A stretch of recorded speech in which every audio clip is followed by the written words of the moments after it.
नमस्कार। आपकी अपेक्षा एवं पसंद को ध्यान में रखकर वक्र पृष्ठ से परावर्तन विषयक वीडियो प्रस्तुत है।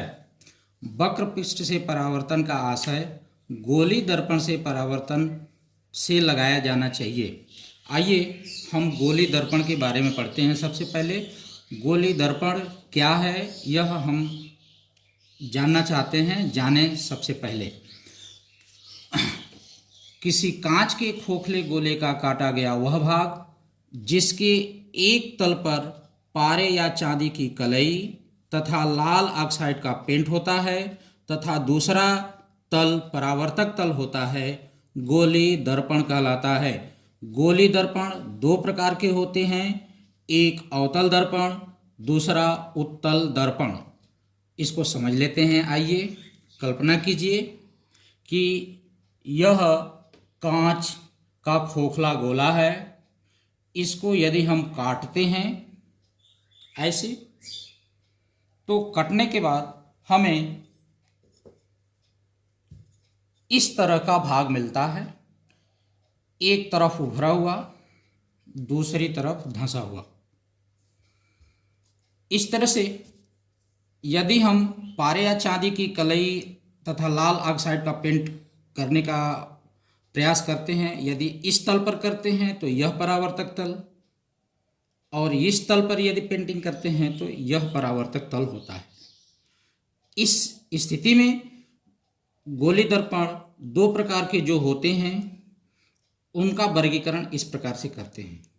यदि यह उभरा हुआ तल पारे या चांदी की कलई तथा लाल ऑक्साइड से पेंट होता है तो वह दर्पण अवतल दर्पण कहलाता है, M1 M2 के रूप में दिखता है। ठीक इसी प्रकार यदि हम इस धंसे हुए तल को पेंट कर देते हैं तो यह उभरा हुआ तल परावर्तक तल जैसे हो जाता है, M1 M2 जैसे दिखता है, उत्तल दर्पण कहलाता है। अब अवतल दर्पण और उत्तल दर्पण जानने के बाद हम उससे संबंधित परिभाषाओं के बारे में जानेंगे। तो आइए हम गोली दर्पण से संबंधित परिभाषाएं जानते हैं। यहाँ इस चित्र को भली भांति देख लीजिए। यह कांच के खोखले की सीमा को दर्शाया गया है और M1 M2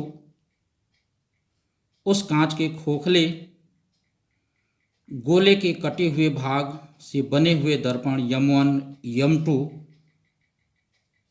को यहाँ दर्शाया गया है, जो कि अवतल दर्पण यहाँ है और उत्तल दर्पण यहाँ है। यहाँ उभरा हुआ भाग पॉलिश किया गया है, यहाँ अंदर धंसा हुआ भाग पॉलिश किया गया है। उभरा हुआ भाग यहाँ पॉलिश करने के कारण यह अवतल दर्पण है, धंसा हुआ भाग पॉलिश करने के कारण यहाँ उत्तल दर्पण है। यहाँ पर धंसे हुए भाग से प्रकाश का परावर्तन होगा, धंसा हुआ भाग परावर्तक तल है। यहाँ उभरे हुए भाग से प्रकाश का परावर्तन होगा, उभरा हुआ भाग परावर्तक तल है। इसको देखने के बाद हम गोली दर्पण से संबंधित परिभाषाएं जानेंगे। सर्वप्रथम दर्पण का द्वारक क्या होता है इसको हम जानेंगे। क्रमशः हेडिंग को पढ़ते हुए इनकी परिभाषाओं को समझेंगे और जानेंगे। सर्वप्रथम दर्पण का द्वारक। Aperture of mirror. गोली दर्पण की प्रभावी चौड़ाई M1 M2 जिससे आपतित प्रकाश का परावर्तन होता है। यहाँ आप देखें, यह M1 M2 इसकी चौड़ाई, इससे प्रकाश का परावर्तन होता है, इस भाग से प्रकाश का परावर्तन होता है, दर्पण का द्वारक कहलाता है। दूसरे नंबर पर हम दर्पण का ध्रुव, पोल ऑफ मिरर क्या होता है उसको जानें। गोली दर्पण के मध्य P बिंदु को दर्पण का ध्रुव कहते हैं। यहाँ ध्यान दीजिए, इस दर्पण M1 M2 के मध्य बिंदु यहाँ है, P है। इस P को या दर्पण के मध्य बिंदु P को दर्पण का ध्रुव कहते हैं। आगे वक्रता केंद्र, सेंटर ऑफ कर्वेचर। गोली दर्पण जिस गोले का भाग होता है उस गोले के केंद्र को दर्पण का वक्रता केंद्र कहते हैं। यहाँ देखें आप, इस गोले का यह M1 M2 दर्पण भाग है और इस गोले का केंद्र C है। इस दर्पण M1 M2 का वक्रता केंद्र C, इस गोले का केंद्र C है, दोनों एक ही होंगे, अर्थात C को M1 M2 का वक्रता केंद्र कहेंगे।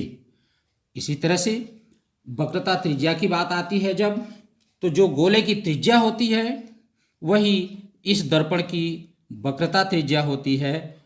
और आगे हम मुख्य अक्ष के बारे में समझेंगे।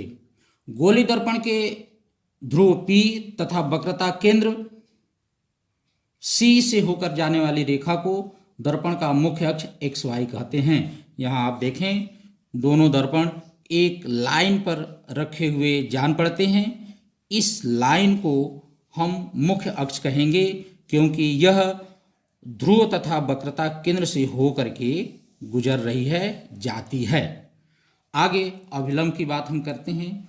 अभिलंब, इस गोली दर्पण के किसी बिंदु पर यदि कोई बिंदु N हम सेलेक्ट करें और उस बिंदु को वक्रता केंद्र से हम मिलाएं तो यह लाइन C और N, इसको अभिलंब कहेंगे, CN को अभिलंब कहेंगे। इस बिंदु पर यदि आप स्पर्शी खींचते हैं तो इससे पता चल जाता है कि यह लाइन CN इस दर्पण पर N बिंदु पर या इस दर्पण के N बिंदु पर अभिलंब है। आगे फोकस या मुख्य फोकस की परिभाषा पढ़ते हैं। गोली दर्पण मुख्य अक्ष के समांतर आपतित प्रकाश किरणें दर्पण से परावर्तन के पश्चात मुख्य अक्ष के जिस बिंदु पर मिलती हैं अवतल दर्पण में या मिलती हुई प्रतीत होती हैं उत्तल दर्पण में, उस बिंदु को दर्पण का मुख्य फोकस या फोकस कहते हैं। यहाँ XY मुख्य अक्ष है। इसके समांतर आपतित किरणें परावर्तन के पश्चात यहाँ मिल रही हैं, F बिंदु है, इसे हम मुख्य फोकस कहते हैं। यहाँ मिलती हुई प्रतीत हो रही हैं, इस बिंदु को हम मुख्य फोकस कहते हैं। आगे फोकस दूरी, फोकल लेंथ। गोली दर्पण के ध्रुव से मुख्य फोकस तक की दूरी PF को दर्पण की फोकस दूरी कहते हैं। ध्रुव से मुख्य फोकस के बीच की दूरी PF को फोकस दूरी कहते हैं।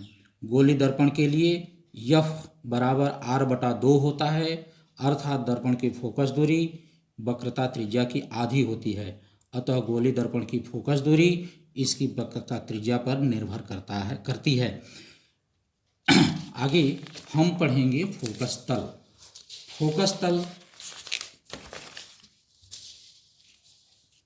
यहाँ दर्पण रखा हुआ, देखें यहाँ लिखा हुआ है मुख्य फोकस से जाने वाले मुख्य अक्ष के अभिलंबवत तल को दर्पण का फोकस तल कहते हैं।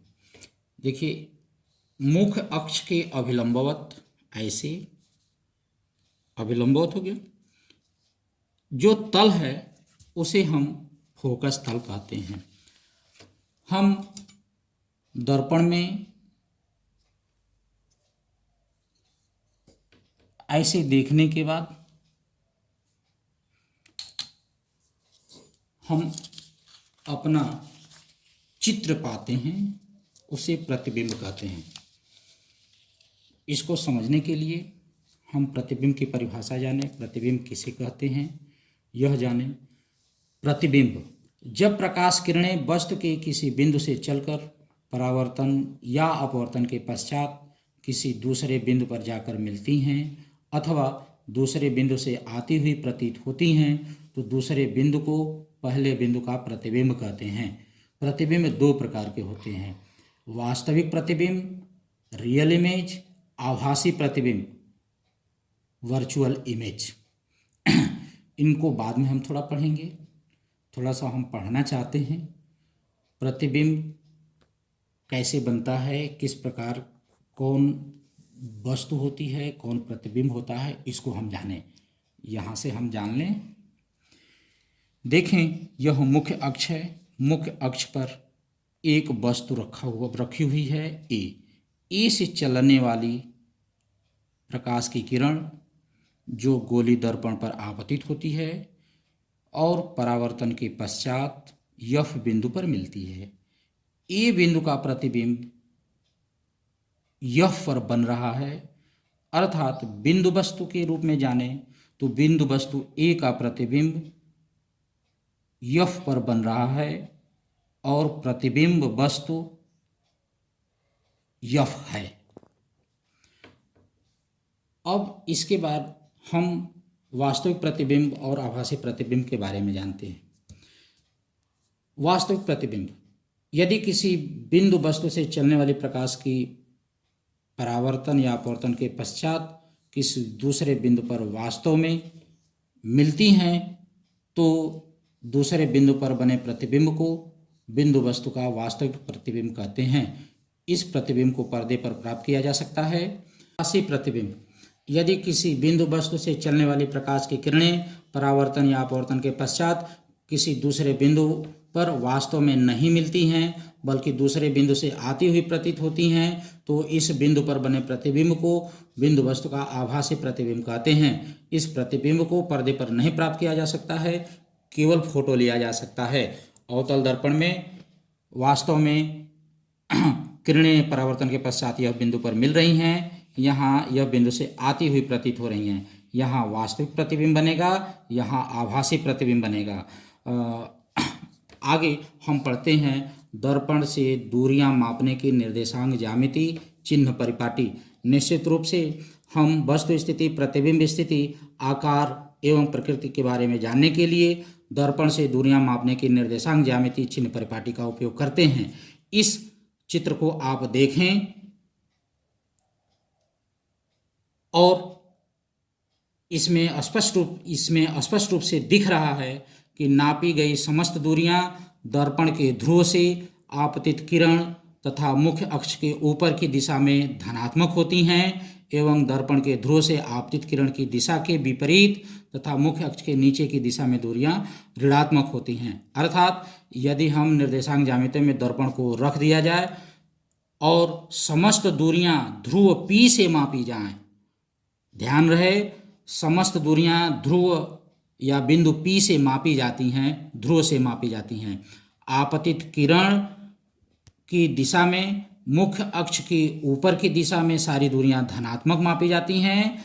आपतित प्रकाश की दिशा के विपरीत दिशा में मुख्य अक्ष के नीचे दूरियां ऋणात्मक मापी जाती हैं। धन्यवाद। आगे के वीडियो में हम पढ़ेंगे वस्तु स्थिति, प्रतिबिंब स्थिति, फोकस दूरी के संबंध तथा प्रतिबिंब के आवर्धन के बारे में। यदि यह वीडियो पसंद आया हो तो कृपया लाइक, शेयर एवं सब्सक्राइब करना नहीं भूलिएगा। धन्यवाद।